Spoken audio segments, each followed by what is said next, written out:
ترانسجنډر بل څه شی دی په دې خبره ځان پوه کوي ځکه چې په دې ملک کې دا شته مصیبتونه لږ نه دي چې لا اوس دا ظالمان زمونږ په ملک کې په مذهب اسلام پسې لګېدلي دي دا کومه لوبه چې روانه ده نو په دې خاموشي نه ده پکار خوږو او زما ساده باده پښتنو په دې ټول فلم یو پوه کومه خو دا ویډیو تر اخره پورې وګورئ. زه سلمان جان یم او تاسو ګورئ د نن خبر. ما خو اول په دې باره کې ویډیو جوړول نه غوښتل خو چې د دې خطرناکې منصوبې د حقیقت نه خبر شوم نو د دې ویډیو په جوړولو مجبور شوم. دا بیل په رښتیا پاس شوی دی. دا بیل د قومي اسمبلی نه منظور شوی دی او د سېنات د اجلاس د منظورۍ نه به ډیر زر په دې باندې عملی کار شروع کیږي. زه د خپل معلوماتو مطابق تاسو پوه کوم چې دا کومه لوبه روانه ده. د دې بیل د منظور کېدلو نه پس به هر هغه کس د نادره په دفتر کې ځان د هلک نه جنۍ او جنۍ به ځان هلک ته بدلولی شي. صبر وکئ لږ نور یو هم پوه کومه. مثلا یو جنۍ ده د هغې نوم ریحانه دی نو دا به د شناخت کارت په دفتر کې وایي چې ما خپل جنس د جنۍ نه هلک ته بدل کړو او اوس زه ریحانه نه بلکې ریحان یم. دغه شانتې یو هلک دی د هغه نوم ریحان دی نو هغه به خپل جنس د هلک نه جنۍ ته بدل کړي او وایي به چې اوس زه ریحان نه بلکې ریحانه یم.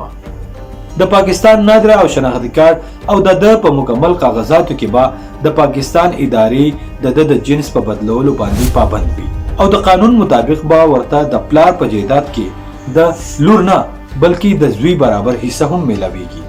یو طرف ته خدا د الله په دې نظام کې او قانون کې ګوتې وهل دي او بل طرف ته دغه جنۍ کوم چې د ځان نه هلک جوړ کړی دی د بلې جنۍ سره به واده هم کولی شي لکه څنګه چې یورپ او باقی د کفارو په دنیا کې دا رواج روان دی او ورځ تر ورځه ښه په دې کې د زور او شور سره اضافه کیږي او دغه شان به هلک د بل هلک سره هم واده کولی شي.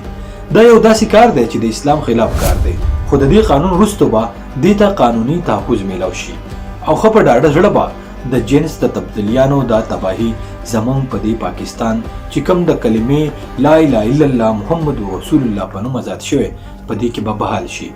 اسی تاسو سوچ وکئ چې یو سړی د ځان نه ښځه جوړه کړي او بیا د عام پښتنو کورونو ته ننوځي هغه به څه سلانجي کولی شي ځکه چې ښځې د ښځو نه پرده نه کوي او یو داسې ښځه چې هغه اول سړی و او بیا وروسته ښځه شوي هغه به د پښتنو کور ته ډېر په اسانه وردننه کېدلی شي ځکه چې زنانه د بلې زنانه نه پرده نه کوي او چې کله دغه سړی چې د ځان نه یې ښځه جوړه کړې وي او په ګاډي کې سفر کوي نو هغه به د زنانو یعنې د ښځو سره کېنولی کېږي پاسولی کېږي کوم چې په اصل کې سړی وي. د ښځو سره په ناسته پاسته کې به دوی څه سلانجي کولی شي. سړی چې سوچ وکړي نو په حیثیت پښتون خو زه حیران او پریشان پاتې شم. زه خو حیران یم چې په دې ملک کې کومو خلکو دا بیل پاس کړو نو دوی به د خپلو کورونو عزتونه د دې تباهۍ نه څنګه بچ کوي. دا خلک د مغرب د خوشحالولو دپاره د الله یو خطرناک عذاب له دعوت ورکوي. دا بیل خو د اسلام د احکاماتو مکمل خلاف ورزي ده. داسې ویل کېږي چې سیب د جماعت اسلامي سېنیټر مشتاق احمد غني د دې بیل مکمل مخالفت کړی دی او یو بله پارټي هم ده چې لا زما په علم کې نشته چې هغوی د دې بیل مخالفت کړی دی. په دې بیل باندې په 2018 کې د هغې وخت نه کوششونه شروع شوي دي او د هغې نه وروسته د پاکستان تحریک انصاف شیري مزاري هم د دې بیل په حق کې په قومي اسمبلی کې اواز پورته کړی خو اوس دې حکومت دا کار ښه په ایماندارۍ سره سرته ورسولو. باقي په دومره مشکل حالاتو کې دې حکومت دا خطرناکه فیصله څنګه وکړه نو زما خپل خیال دی چې دا فیصله حکومت نه بلکې IMF کړې ده. که د پاکستان حکمرانان جاړي او که خاندي مسلمانانو د اسلام د ختمولو منصوبې روانې دي. کوم ملک چې د اسلام په نوم آزاد شوی د هغو مسلمانانو سره داسې ظلم کېږي لګیا دی. دا ټول د کفر منصوبې رسول الله صلی الله علیه و آله وسلم دې دنیا ته په راتګ ختمې کړې وي خو افسوس چې نن دا نظام د پاکستان په قانون کې قانوني حیثیت باندې بحالېږي.